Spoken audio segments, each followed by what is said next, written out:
তারা জোট করতে আসছে না ফাইজলামি করতে আসছে? এখানে এটা কি ফাইজলামি নাকি? এটা জোট করতে আসছে না ফাইজলামি করতে আসছে? শেষ পর্যন্ত ইসলামী আন্দোলন বাংলাদেশ জামাতে ইসলাম নিয়ন্ত্রিত জোটে থাকতে পারেনি। দলটি এককভাবে নির্বাচন করার ঘোষণা দিয়ে মনোনয়নপত্র জমা দিয়েছে 268 আসনে। বাকি 32 আসনে দলটি পছন্দের কোনো দলের প্রার্থীকে সমর্থন দেবে। জামাত এবং জামাত সংশ্লিষ্ট দেশি বিদেশি বুদ্ধিজীবীদের চেষ্টা ছিল ইসলামপন্থীদের ভোট এক বাক্সে আনা, সেটি ব্যর্থ হলো। ইসলামী আন্দোলন বাংলাদেশ আসন্ন ত্রয়োদশ জাতীয় সংসদ নির্বাচনে 268 জন সংসদ সদস্য প্রার্থী এখনো পর্যন্ত মাঠে কাজ করছেন। আমরা তাদেরকে নির্দেশনা দিয়ে দিয়েছি, তারা নির্বাচনের প্রতিদ্বন্দ্বিতা করবেন। প্রশ্ন হলো, আসছে নির্বাচনে এর প্রভাব কী হতে পারে?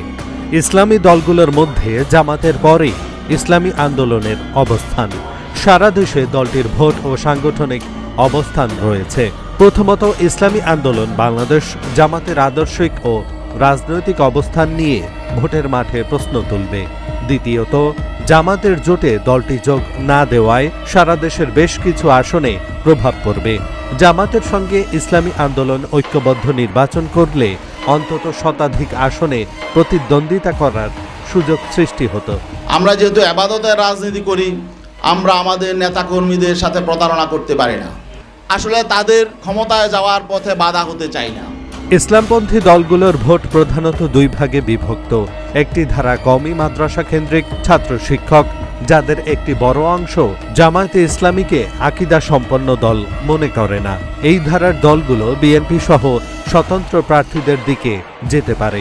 দ্বিতীয় একটি অংশ যারা প্রধানত ইসলামী আন্দোলনকে ভোট দিতে পারে। আমরা আদর্শিকভাবে, নৈতিকভাবে আমরা কারো চেয়ে দুর্বল নই। ইসলামপন্থীদের ভোট এক বাক্সে আনার স্বপ্ন ভেঙে এখন বাস্তবতা তিন ধারার প্রতিদ্বন্দ্বিতায় রূপ নিল।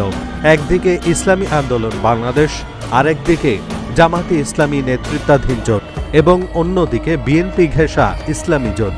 আমাদের নীতি আদর্শ এবং লক্ষ্যের সাথে যাদের মিল হবে, তাদের সাথে সৎযোগ্য ক্যান্ডিডেট, তাদেরকে আমরা ইনশাল্লাহ সমর্থন দিব।